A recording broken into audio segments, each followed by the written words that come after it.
So I would now like to introduce the first scientist for the evening, Dr. Grace Vincent. So she's from Central Queensland University, and her field is sleep health. She's the 2020 Young Tall Poppy. And her bio basically says, so there's 2 million Australians that regularly work at night. So shift workers are a very important part of our community. But shift workers are more likely to make an error or get injured or have an accident. Good evening, everyone. Thank you very much for that lovely introduction. I'm going to talk to you today about sleep and why we need sleep. Why does it matter? So, 36% of your life will be spent asleep. That means that if you live to the age of 90, 32 years of your life will be spent entirely asleep. 32 years. So what that is telling you is that sleep, at some level, must be important. So this is a little picture of the brain. The red is blood flow, and the blue is cerebral spinal fluid. So that's the fluid in your spine. And this is one of the key roles of sleep that's just been discovered over the last couple of years. So what happens is that blue fluid actually goes up into your brain and clears your brain of toxins while you're in that deep sleep phase. So it provides that really critical role on taking out toxins and various things in your brain. So it's basically like a washing machine. So while you're sleeping, your brain is cleaning itself. Sleep is essential for life. There are many different roles of sleep related to learning and memory, performance and safety, immune function, decision making, tissue repair, and mental health. I want to particularly focus on the performance and safety aspect. So if you have 17 hours without sleep, which if you think about it is not that hard to get to, 17 hours, your performance is the same as if you had a blood alcohol level of 0.05, so that is over the legal limit. If you have an all-nighter, so 24 hours without sleep, that is twice the legal limit in terms of your performance. So I'm sure many of you in the room, or most of you hopefully, would never think about going and driving after having a significant amount of alcohol, but those impairments are essentially the same with not having a lot of sleep. So why is that? This is another picture of the brain. The blue areas are areas of the brain that start to shut down when you don't have a lot of sleep. Okay, so basically your brain, parts of your brain are asleep while you're actually awake. And those areas of the brain that are associated with shutting down are important for problem solving, situational awareness, and really performing those key cognitive tasks. And so that's why when you're sleepy, you might forget things or you might make small errors. Sleep plays another really critical role in our immune function. So this was a crazy experiment that they did overseas where they got a whole lot of people into a hotel and they released the common cold virus. I don't think that this study would be allowed at the moment, but they released this cold and flu virus and then they gave people different amounts of sleep. And then they looked at how many of them actually contracted the common cold. So as you can see, as you get less sleep, you're more likely to get sick. So sort of intuitive, but actually shown experimentally here. Finally, just wanted to tell you a little story about this poor baggage handler. So this baggage handler who worked for Alaskan Airlines, he'd worked multiple night shifts, was extremely tired, was packing bags into the cargo hold and thought, hey, I'm a bit sleepy, I might just have a nap. Plane took off, and 20,000 feet into the air, the flight attendants heard some banging in the cockpit, and he was underneath the plane. So they had to perform an emergency landing and get him out of the plane. So obviously not a great situation, and not one that you really want to be telling your employer about. So how much sleep do I need? So these are the recommended hours of sleep. So when you're younger, you obviously need more sleep, and then as you get older, a little bit less. So generally, adults need 7 to 9 hours. I just want to touch on the teenagers. So teenagers need 8 to 10 hours of sleep. They really need that sleep. So for parents to tell teenagers that they're lazy for sleeping in We really need teenagers to get that sleep, and it's quite difficult for teenagers to go to bed early because during that period of their life, their body clock is a little bit more delayed, so it means they go to bed later and they need to sleep in longer. So asking a teenager to get up at 7 a.m. is like asking an adult to get up at 4 a.m. I'll leave you with that message. That's my message for today. Hopefully that was a bit interesting and you learned something about sleep. Thank you. Dr. Ashley Hopkins is from Flinders University. Let me just make sure of that. Yes, he's from Flinders University. And his area is actually one that's close to mine, cancer precision medicine. He's the 2021 Young Tall Poppy, and those awards have just been announced. So the 2021 Young Tall Poppies, they're nice and shiny and new. You know, you can just see, they're gleaming with the brand new awards. So you'll see that. Hello. So I'm excited to come and talk today, and that was a very great introduction. So I hope I have a little bit more to add on top of that. But I would say I am feeling like I need a little bit more sleep. So I'm from Flinders, and I'm a research fellow at Flinders University. I'd like to acknowledge that Flinders University, or at least its main campus, is also on Corona land.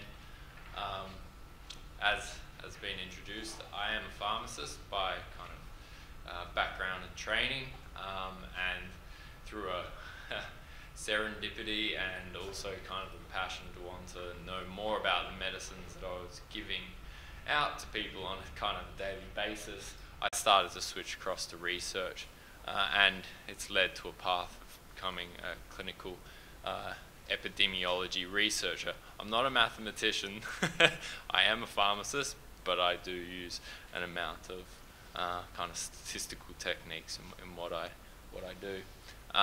So I'm lucky to now be leading a clinical cancer epidemiology lab, and the key word is probably the clinical cancer, which is saying we're trying to understand how well cancer medicines work in particular individuals. So I work in a precision medicines group, and we are driven by a wanting to unlock prediction strategies and breakthroughs which can guide the selection and the better use of treatments with a particular focus in cancer.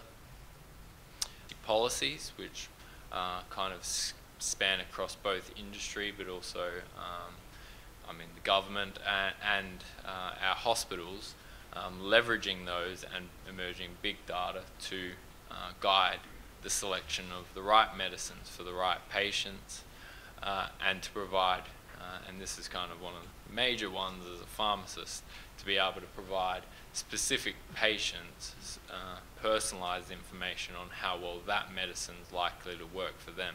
Because we've all had experiences where we've seen a particular medicine, like a COVID vaccine, be given to someone and someone may experience some side effects. Alternatively, there's other people who don't. So mine is about kind of understanding characteristics and data to try and work out ways in which we can provide better evidence on how specific medicines work in specific people.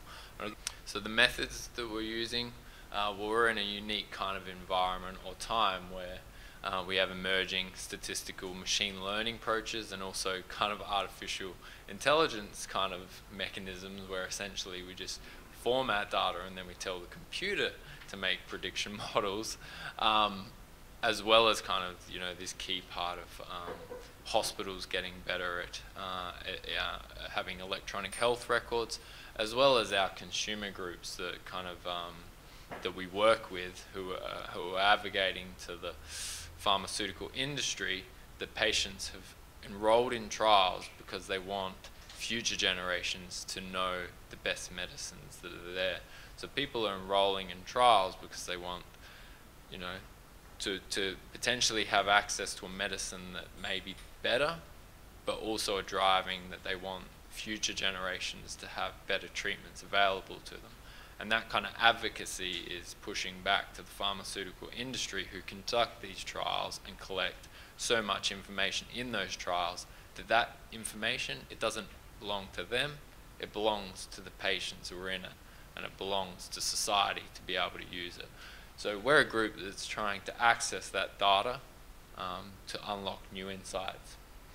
So another way of saying that is, with large enough data, we have the potential to, for a specific patient who's considering a specific medicine, there'll be in that data someone that has, well, there'll be many people in that data have a similar set of characteristics, and the outcomes of that person are likely better representative of what's likely to happen to that person. Or even simpler than that is, we learn from the past to give better care in the future.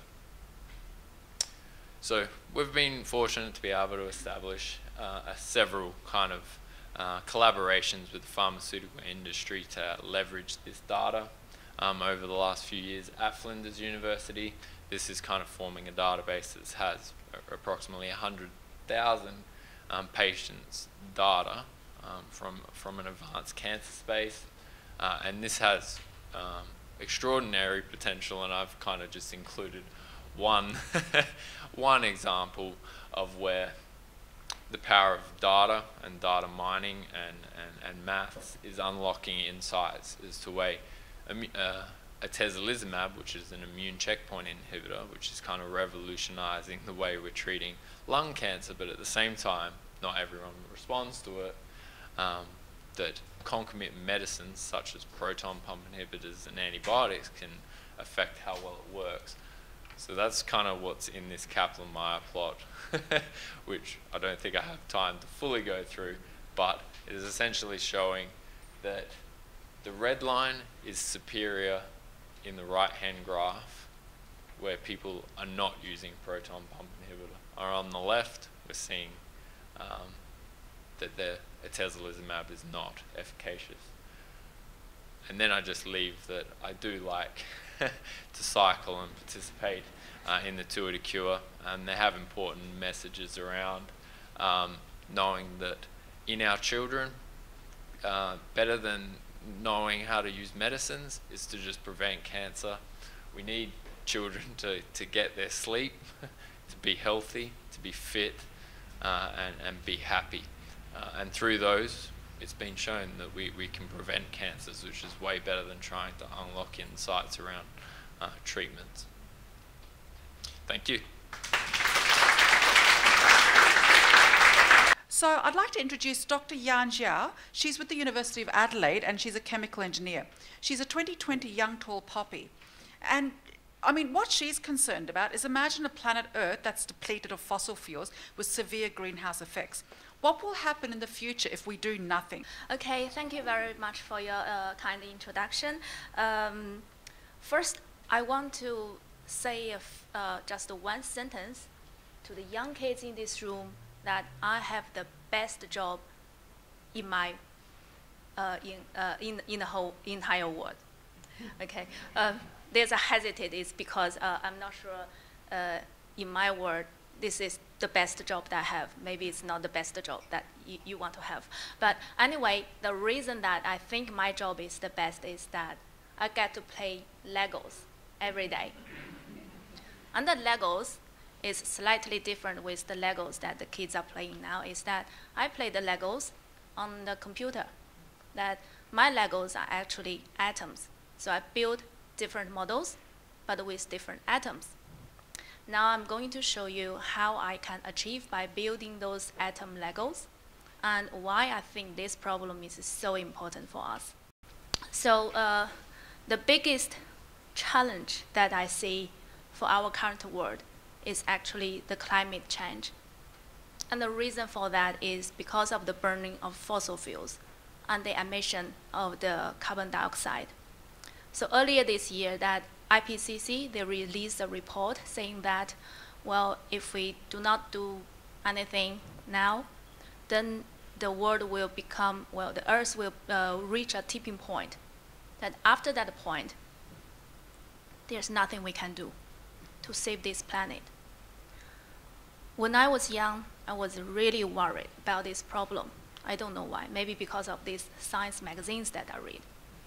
But that worries me so much. So I started to think, well, how can we address this? At the beginning, I thought maybe we just mop out all the CO2 from the atmosphere. Maybe that saved the problem. But then when after I graduate, I become a PhD student and I get to know many of other research fields, I start to realize there are better ways of doing this. Now I show you how this is working. So over here, it shows the different types of energy. Something fundamental about energy is that it cannot be created and it cannot be diminished. It can only transform from one format to another format. So speaking of the fossil fuels that we are using now, the function of the fossil fuel is to give us energy. And how are those energies coming from? Fossil fuels were buried underground for millions and millions of years. And the buried things were plants, animal bodies. And under the high temperature and high pressure, they transformed to fossil fuel. So where does the energy to that plant and animals were originated at the beginning? It was from sunlight. So sunlight, after sunlight, there's a photosynthesis in plants. So plants has the energy, and animals eat the plants, and they have the energy, and they get buried and then transformed to fossil fuel. So sun is the ultimate resource of the energy. So many people realize this. It's not just myself. That's why we have so many solar panels, wind farms generating this clean, green electricity, which is really good. And then a problem with this is that those renewable energy, they are intermittent. This term is that when we need them, they can only be generated when there's natural resource. Like during the day, we have sunlight, then we have the solar electricity. When there's wind blowing, we have the wind electricity. But when it's during night or it's no wind, there's no electricity. It's like the rainwater. Some days there's so many rain so that we want to collect them and keep them. And when the water runs out, we use the water in the water tank. So similarly to this electricity, they're intermittent, so we have to store them in some way. Showing here is the most traditional way of storing them in batteries. This is good, very good. In fact, our government, as a government, bought these very large Tesla batteries to store the electricity and release them when we need them. But the problem with the battery is that their storage has a limit. So for this this amount of electricity, we need this amount of the battery to store it. Can we have a magic pocket that about this size, but we can store this amount of energy? Now I'm showing you the magic pocket, which is those small molecules. If we put electricity into these small molecules, then we can convert them to renewable fuels. I'll show you later how that's done. So my research is then focused on better battery materials and the better catalyst material that can realize this conversion. I need to speed up a little bit. So during all those processes, we need catalyst material. A very simple metaphor of how catalyst material is helping us is that, suppose we want to climb a mountain. On this side of the mountain is the reactant, the small molecules, water, carbon dioxide, nitrogen. On the other side is the fuels. So everything needs to climb a mountain, which climb a mountain needs energy, which means the energies are wasted. By the catalyst, we're drilling a tunnel. So we don't have to go over the mountain, we can go through the mountain. That's the significant role of a catalyst. Catalysts are materials, and I'm building models, atom by atom Lego models for these catalyst materials, and then investigate what kind of tunnel that it can create. That's my job, and I have my collaborators. My job, after I create these models, I will send them to supercomputers to calculate how the tunnel looks like. And then after that, I will inform my collaborators who are doing experiments. They will actually synthesize this catalyst material and test their performance. So if there's really something really good, we will ask we'll ask our industry partners to see if they can make that happen in real life. Okay, that's what I want to share today. Yeah. So now I'd like to introduce our last speaker for the session, but certainly not least. Dr. Yi Lian Xu is from Flinders University, and her area is neurology. She's a 2021 young tall poppy, so that means she's also nice and shiny and gleaming and new. And you'll never come across anyone who loves worms as much as she does. So today I'm going to tell you a bit about my research, let me stand a bit back, which is about studying pain through the worm brain. So you might have some questions, so let me explain this in a bit more detail. Let's start with pain. Did anyone stub their toe today? Did anyone get a paper cut? Did anyone burn themselves in the oven because they forgot to wear an oven mitt? So pain is really important, right? Without pain, we'll be constantly injuring ourselves. Pain is like this warning signal that something is happening to our bodies that's hurtful. So we need to stop it. So pain is important, but pain can also be long-lasting. And chronic pain is a very debilitating condition which affects up to 25% of people in the whole world. So one of our frontline treatments to deal with long-lasting chronic pain are opioid drugs. Now, opioids are incredibly effective at short-term pain. But when it comes to long-term pain, there are some problems. Here's a graph from the United States, fairly recent statistics. I just want to draw your attention to that line which is shooting up all the way at the end. Now that line represents deaths from overdose due to overdosing on synthetic opioids, things like tramadol and fentanyl, which are normally prescribed to people who suffer from pain. So these opioid drugs are incredibly addictive, and this is why they lead to overdose. So we need better ways to deal with chronic pain, with long-lasting pain, which is different from the way we deal with normal short-term pain. So the way that I want to deal with this problem is to stop pain from becoming long-lasting. So let me try and briefly explain this to you. So this is a pain-sensing cell, so it's a pain neuron. What happens when it senses pain? We go ow. What happens when it senses pain again? Well, we say ow again. But if we keep on sensing pain, if there are multiple repeated stimulations, what happens is this pain cell becomes sensitized. And a sensitized pain-sensing cell is more excitable, it has a greater pain response, those responses are longer lasting, and you can even start to feel pain in response to things which are not actually painful. So these sensitized pain cells are key to the onset and duration of chronic pain. So what I want to do is stop this from happening.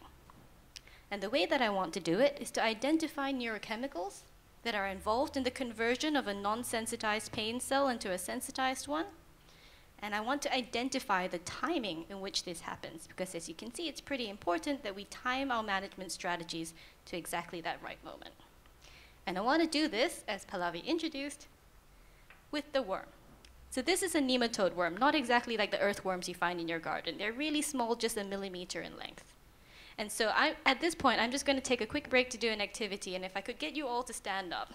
If you don't want to stand, that's fine too. So it's just going to be a pop quiz.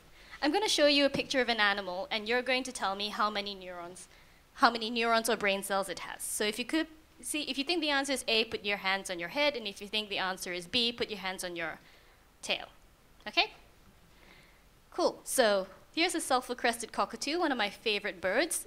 If you think it has 2 billion brain cells, please put your hands on your head. And if you think it's 2 million, put your hands on your tail. So it might surprise you to know that they actually have 2 billion brain cells. You can, please keep standing. So let's go on to another animal. So this is a dog. So there are many, many types of dogs, right? There are big dogs, little dogs. Let's just go with the average. So the average dog, how many neurons do you think it has? Do you think it has 500 million or 500 billion? A, heads, head for A, B, no. 500 million. So they actually have fewer brain cells than a bird, which may or may not surprise you if you have a dog. All right, now we're coming to the human. So do you think that humans have 100 billion or 100 million neurons? Let's see where you put your hands. It's getting easier, right? Yes, don't worry, we have more neurons than a bird. So well done. Thank you, activity over. Unfortunately, no prizes. So I work with an animal that has exactly 300 neurons, and that's not an estimate. Someone has literally counted. And some of those neurons are pain-sensing neurons. And so what I want to do with the worm is to study how pain sensitization happens in the brain of the worm, where I can see exactly what happens to the entire brain networks in this animal. Now, there are many reasons why I use the worm. Here are my top 3. I could go on forever, so I'm just limiting myself here. The first is that I can use the power of genetics to individually knock out each neurochemical in the worm and ask how this affects pain. Because the worm is transparent, I can look and visualize how brain cells become active in a living animal. And I'll show you a video in just a sec. And lastly, because the worm senses pain and responds to it, I can also analyze its change in behaviors. And they're also incredibly cute. So if we look at this worm here, its head is facing the top, and here is one of my colleagues chasing it around with an eyelash pick, which is literally what it says on the tin. It's an eyelash stuck to a stick, and we just chase the worm with it. And you can see it's crawling around. It's just pure joy. So the last thing I want to show you is an image of this pain neuron. Don't worry, the video loops, so if you miss it the first time, you'll just keep watching. So the white arrow is pointing to a pain neuron. And what happens is, in response to particular stimulation, that pain-sensing cell becomes active and lights up. And so what we can do with this, and this worm is perfectly alive at this time and like kind of slightly wriggling. So what we can do, oops, sorry, my bad. So what we can do is look at how active, like what is the magnitude of this light increase? How long does this happen? Does it happen longer in response to particular stimulation, when particular neurochemicals are present or absent, or does it not become active at all when we expect it to be? So this is what I do in my research. That's all the time I have for you today. If you have any questions, please get in touch, and I'll be hanging around. So thank you. And this is Dr. Sharon Pitman. And like me, Sharon is she's not a tall poppy either. However, she is one of the outstanding science communicators in South Australia, and she's certainly done a lot for science and science communication and ecology in Adelaide. So her background is she works for Green Adelaide, and she's in the area of ecology. She's the project lead for Adelaide's National Park City scheme with Green Adelaide, and her background is actually multidisciplinary. She's worked in multiple industries, so from arts to the environment to education and science. She is aiming to really help with and get increasing community engagement with science and improving scientific appreciation in the community. Sharon.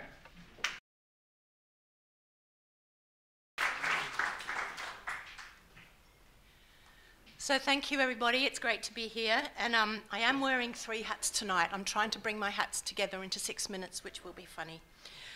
Firstly, it's my own research into ecological literacy, understanding how nature works, why it's so important, and then my new role as project lead with the National Park City project, and then, of course, Inspiring South Australia, which is the sponsor tonight. So I sponsored this when I was back in that role 2.5 months ago, or a few months ago, and so I got a sneak spot up here. The sustainability of human life on Earth depends on the integrity of the relationship between humans and nature. And the relationship now between humans and our habitat is possibly more fragile than ever before. So knowledge and understanding of how nature works forms the foundation of ecological literacy, and it underpins our capacity as humans to make well-informed decisions about how to live in sustainable ways. My research explored just how much we know about nature and how it works, and who knows. And obviously can't go into it all tonight. So what is ecological literacy? Well, it involves the capacity to know and understand places as ecological systems, how they function, and how they connect with other systems. It encompasses both place-based knowledge, but also understanding of the interconnectedness of local and global environments, including the interface with human society. It is understanding the world as a network, a systems view. So there's a concern that levels of ecological literacy in many of our contemporary human societies is just too low to enable effective decision making. So how can we address this? We know that people engage and learn in very many ways. An enormous contribution is made just through people connecting with nature, observing, volunteering, finding out about individual species and the habitats and the food webs, people teaching each other, storytelling, reading. And we know that one way is not necessarily more important than another way. They all contribute. So my research identified 5 pathways, and while they overlap, each has distinct qualities that can be adopted in policy and or practice. So the first one you'll see on the left in the middle there is education. And we found that education, science-based education, nature-based education, are particularly important. So people love the world around them, they love exploring it, and so nature is an obvious vehicle for creative exploration. Education can be formal, it can be informal, it can be in classrooms, or it can be exploring local places. It can be being involved in citizen science projects. It can be anywhere. The second one is about having a healthy relationship with place. So people who grow up or live in communities that are really connected with each other and with their local environments are likely to be more eco-literate than those who don't. It's one of our findings. But it's not just about wild places. It includes urban-based nature places too, where relationships with nature can take place. The third pathway is about spending time outdoors and in nature, having opportunities for regular engagement with nature. And whether this is for work or play, in parks and gardens, on land or in the sea, growing food, outdoor lifestyles, volunteering, higher eco-literacy is correlated with time in nature. And the fourth pathway is about participating in activities that encourage or facilitate understanding nature. And that could be indoor or outdoor, reading, discussions, games, in individuals or as groups. It could be playful and engaging. They don't need to be linked to particular levels of mobility or ability, such as watching David Attenborough documentaries, or going to science-themed shows in the Fringe that Inspiring South Australia has put out Science in the Fringe brochure for some years now. But anything that facilitates understanding about how the world works. Coming tonight, for example, that's why we sponsored this event. The fifth pathway is about values, living in communities or households where the natural world is valued. And while the values discussion is potentially complex, we simply found that those who value nature for whatever reason tend to know and understand it better. And those who spend more time in nature tend to value it more. Now, there are many programs, many approaches, many activities that engage people in science and the natural world to grow their knowledge, understanding and enthusiasm. And one by chance starts tonight or tomorrow, which is the Nature Festival. And it's but one example, but it's a good one. So the relationship with Adelaide National Park City, my current job, easy, nature in the city. So whether or not you've heard, could I just show of hands, anyone heard of the Adelaide National Park City bid movement? Well, I'll have to talk to some of you later because this is really amazing. It's a vision and a movement. It's about improving livability through a better connection between people and nature. Adelaide is aiming to become the second national park city in the world after London later this year. So the link is clear. And physically, the Adelaide National Park City extends from Onkaparinga to Gawler into the eastern hills out into the marine environment. And this takes in a great deal of green and blue, parks and streets, creeks and rivers, corridors, gardens. And it's because cities are human habitats that are not doing too well in the world at the moment that this movement has begun. And there's a whole story to it, but I don't have time to tell you. However, what I will just mention, because it's important, is that science underpins much of our approach to thinking about our environment and how we live in it. If you think of ecology and botany and zoology, hydrology, climate science, health science, agricultural science, marine science, psychology.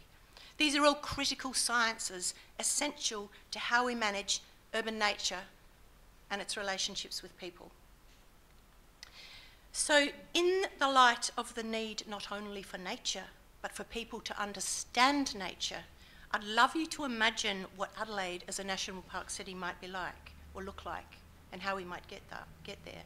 And this new artwork for the bid, for the portfolio, you're the first people, other than my tiny collaborative group at work, to see this. It's a sneak preview, and don't tell anybody, because even the board hasn't seen it yet. But this is our piece of artwork describing, in a fun way, what Adelaide National Park City is. And if you like the idea, my other unabashed promotion is please go on the AdelaideNationalParkCity.org website and sign the charter and say what you think. Put your little 2 bobs worth in, because we are trying to get thousands of signatures by the middle of October to support this bid. And there are some leaflets to take away with you there on the table too. But my main take-home message tonight, and I don't know if I've successfully interwoven these things, but you'll be the judge of that. My main take-home message tonight is, for our future to be sustainable, just and inclusive, it absolutely must be ecologically viable.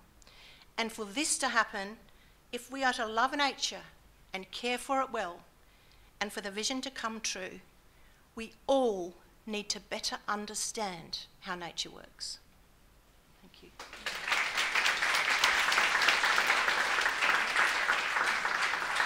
Thank you. Dr. Kylie Dunning. She's a reproductive biologist at the University of Adelaide, and she's actually the 2020 Young Tall Poppy of the Year for South Australia. So we've got lots of tall poppies, but then one is actually chosen head above the others, and Kylie has the honour of that selection. So one of the greatest challenges for IVF clinics is identifying which embryos are suitable for transfer back into the patient's womb. The current gold standard technology is taking a small number of cells from the embryo and then sequencing the DNA just to see if the embryo has predicted number of chromosomes. As well as being invasive, this procedure is inaccurate. Dr. Dunning is developing new technologies that overcomes the need for cell biopsy and instead uses light as a non-invasive molecular photo. This is a revolutionary procedure that involves shining gentle doses of light upon an embryo and then using the scattered light that comes back to reveal the intricacies of the biochemistry. Kylie.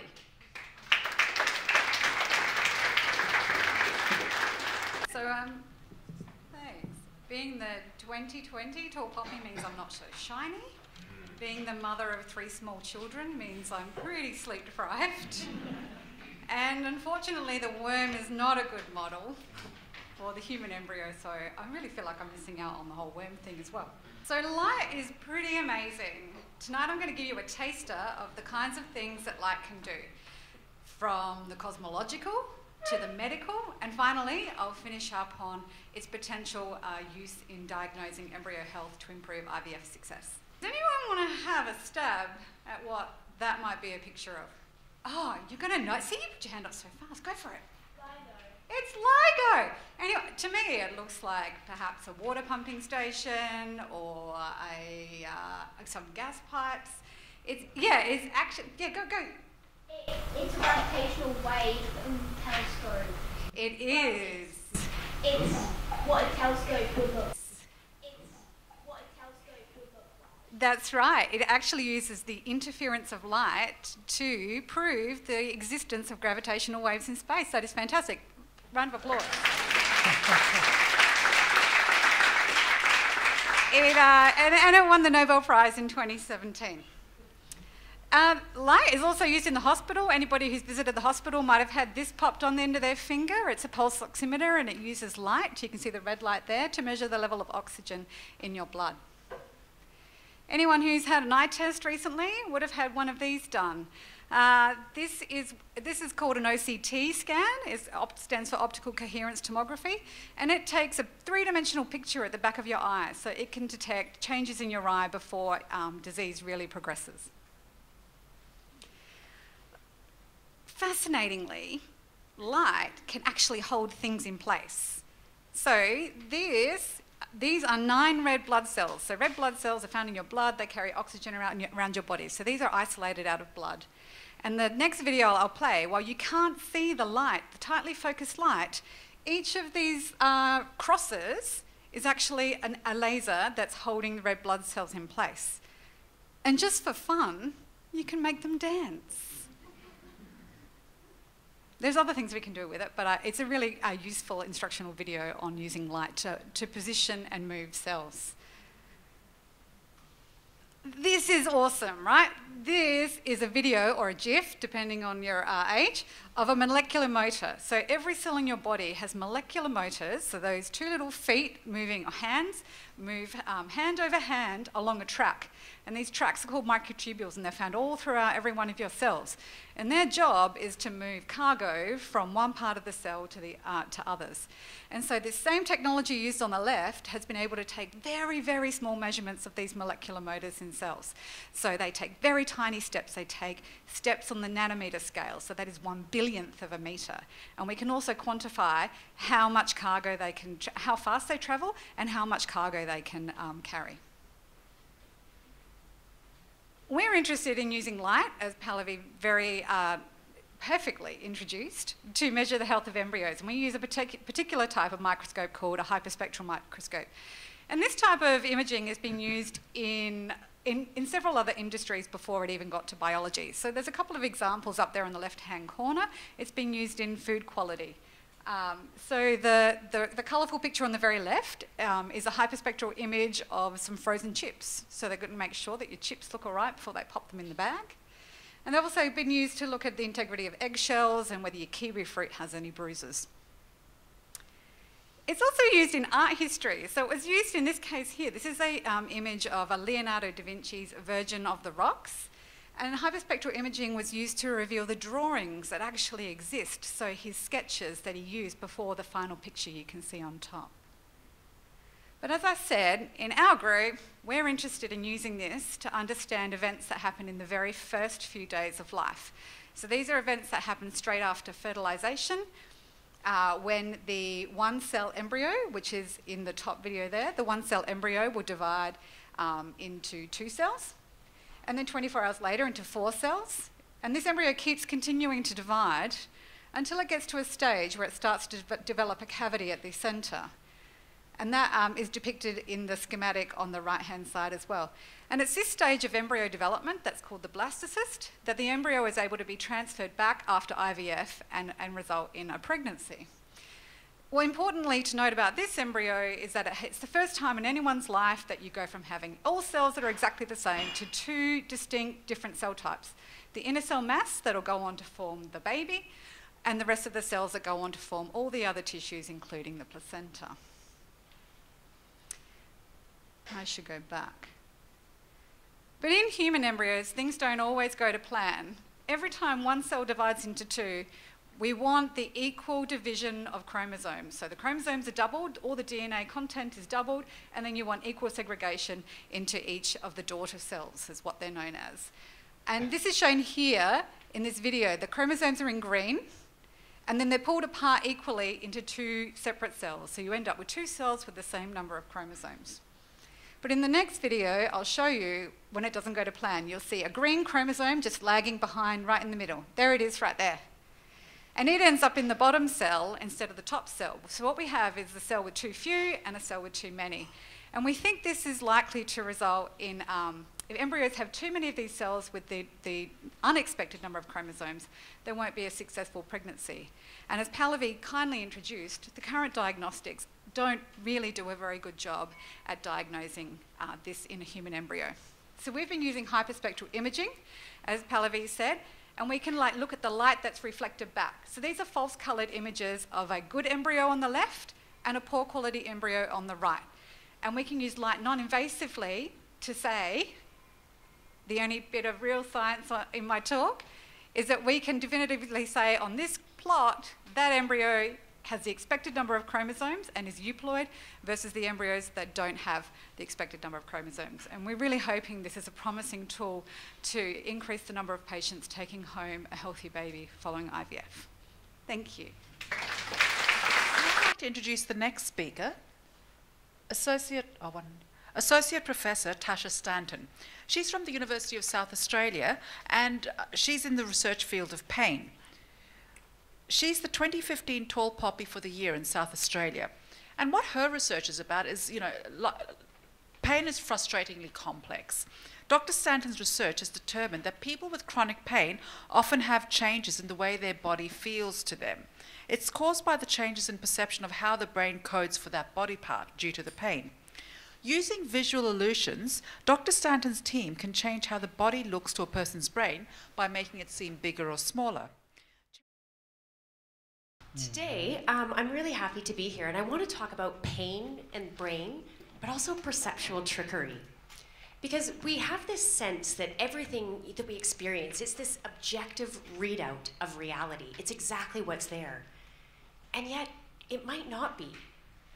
Because actually, we're starting to understand that everything we experience is actually influenced by many things that we're not even aware of. And a great example of this is a very famous illusion called the rotating mask.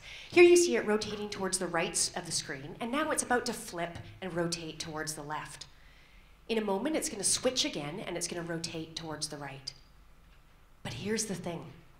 It's actually not changing rotation direction. But your brain has learned that faces curve outwards. So it would rather you see that face changing direction of rotation than have you see a face curving inwards. And yet, despite the fact I've just told you this, you can't unsee it. And it's these behind-the-scene processes that we're understanding can profoundly shape what we experience. And what we're starting to understand is that this also extends to pain. So my research tries to use visual information about the body and hijack some of these behind-the-scenes processes to actually reduce pain. And so, as mentioned, I've studied this in people with painful knee osteoarthritis. And what we do is we use a technology called mediated reality, and that just changes real-time video. So we use something called a stretch illusion, where we took what their leg looked like, and we end up making it look stretched, big out, and long. Now, I'm going to show you a video of what these illusions look like. I want you to imagine as though your leg is straight out in front of you, and you're actually looking down at the top of your kneecap. So here's what the illusion looks like. Now, that's your own leg that you're seeing, and then all of a sudden it starts to visually elongate.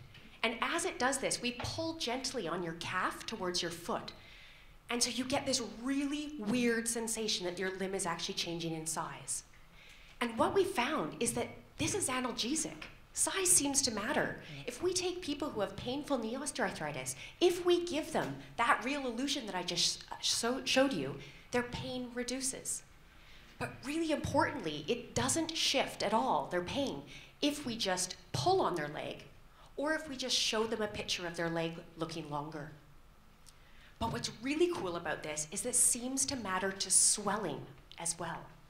So this, I'm going to show you a picture, and I want to just draw your attention to the top part of this graph here.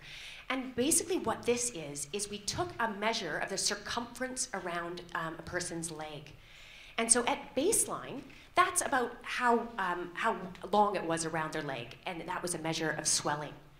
When we did a repeated stretch illusion 10 times, it significantly increased the swelling of the knee. When we did a stretch illusion, and they looked at it for a minute, it increased swelling even more. And remarkably, if we made the entire limb look small and had them look at it for a few minutes, it returned swelling back near to baseline. So these behind-the-scenes processes have powerful implications for pain. And recently what we've done is we've extended this to say, guys, how far can we go with this? What sort of things can we shift? And in this case, we were interested whether we might be able to shift a perception that's more complex, such as your perception of your own capacity.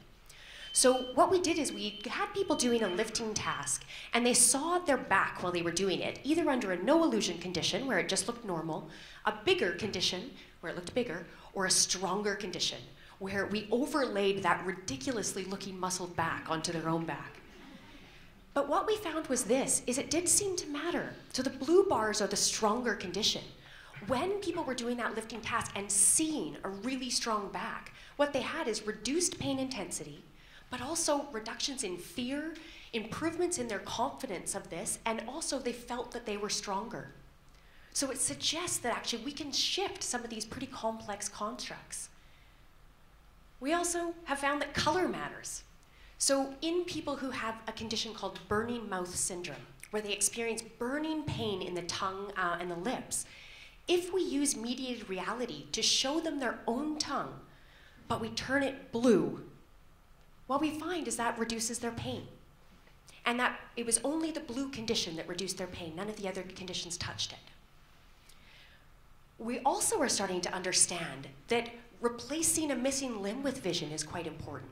So in people who have undergone an amputation and have developed a phantom limb, and that phantom limb becomes painful, so pain in a missing limb, we've used mediated reality to replace that missing limb. So what we do is we take the video of the intact limb, we mirror it to the other side, but then we delay it so that we can actually recreate that feeling of walking. And so we tested this in people who had painful phantom limb pain, and we got them to watch this walking illusion. Now, we found that it mattered to pain. So people often, when they feel that they have this phantom limb, some people can still move that phantom limb. They can feel what it's like to move it. So in one condition, we asked people, we would like you to move your phantom limb in time to what you're seeing. And when they moved it in time to what they saw, it reduced their pain. And this is one participant who had no pain after he did this illusion. But interestingly, if they don't match up, you don't move it as you see what you visually see movement, then actually that enhanced pain, and it caused quite high levels of pain. So what I hope you take away from my talk tonight is really that there are many things that we are entirely unaware of, but that can profoundly shape our experiences. And this extends to pain. And why this is important is that these visual illusions and this brain trickery, it really allows us to help better understand our perceptions, but it also opens up the door for new treatments. Thanks very much for your time and your attention.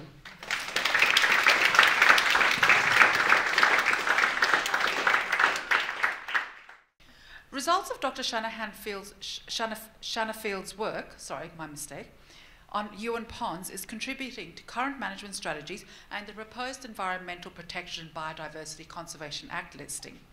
She has presented to the local irrigation district in her study area, and she's meeting with landowners to disseminate her research findings. Her research has also been featured in TV shows such as Scope, and she loves going to the river with her childcare's kindy room to show them how limnologists catch aquatic creatures.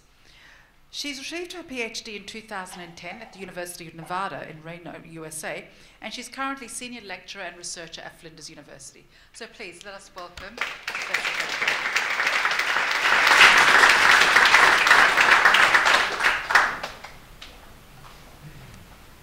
Pleasure to be here tonight, and lucky last. It's fun to speak last.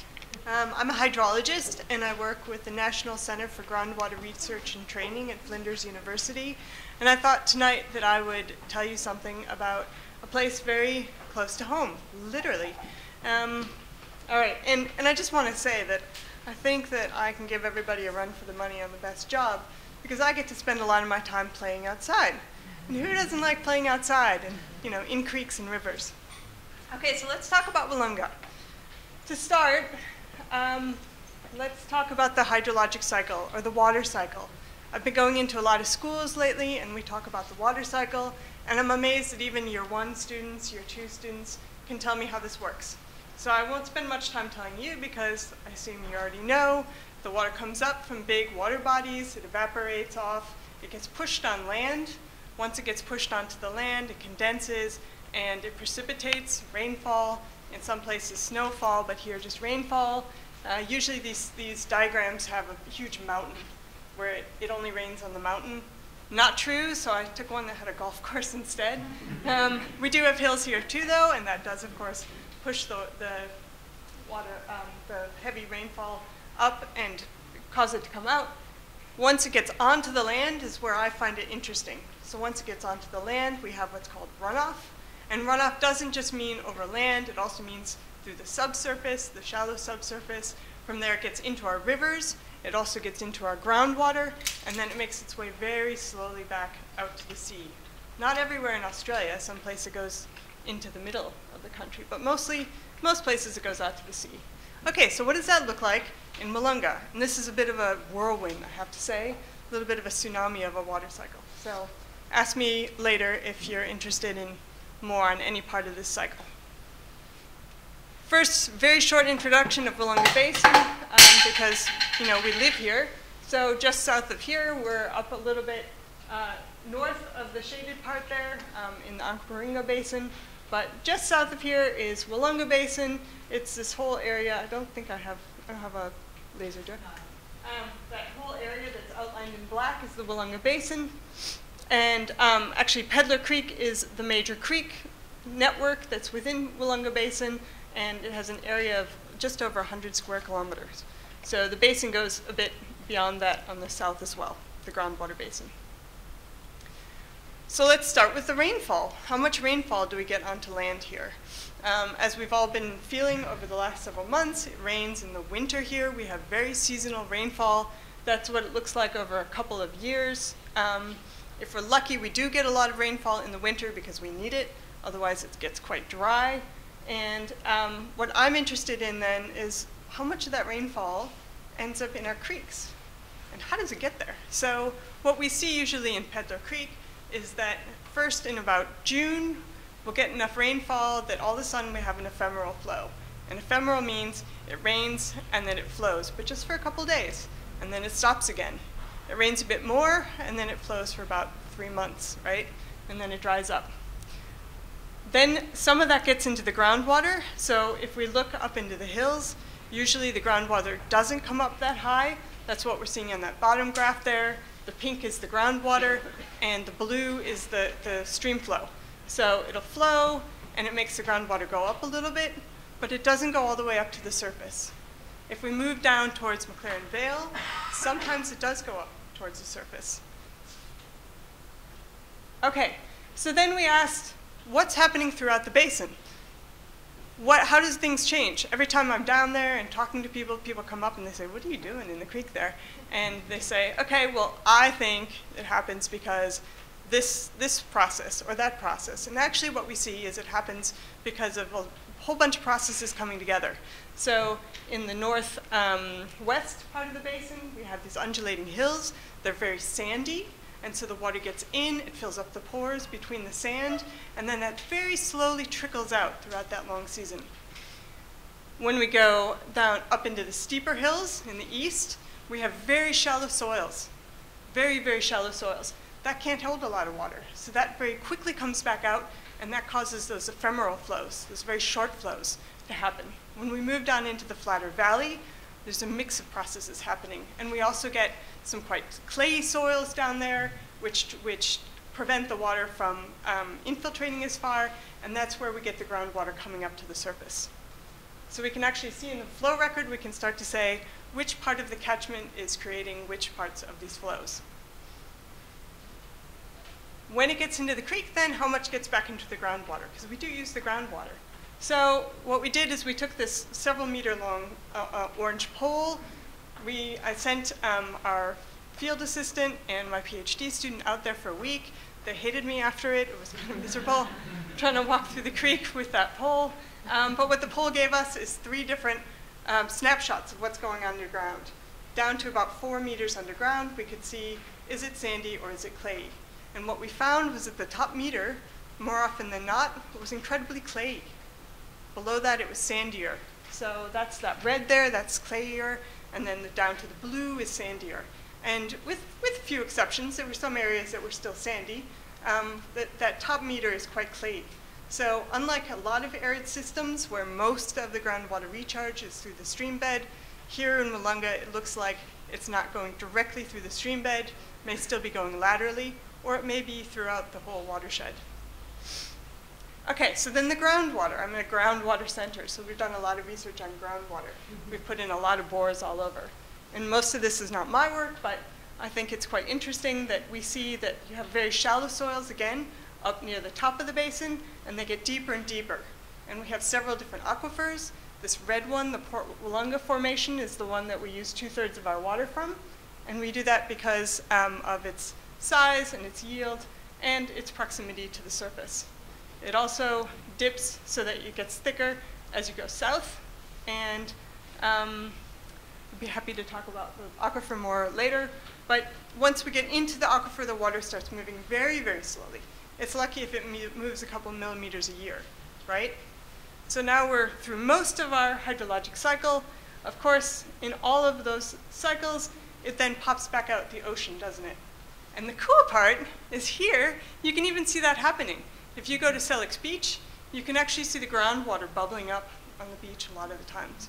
And we're trying to capture how much of that is actually coming back out into the ocean along our coast, which is very difficult to measure because it's such small volumes. So we're trying to capture that both through the geophysics again and through looking at these thermal images.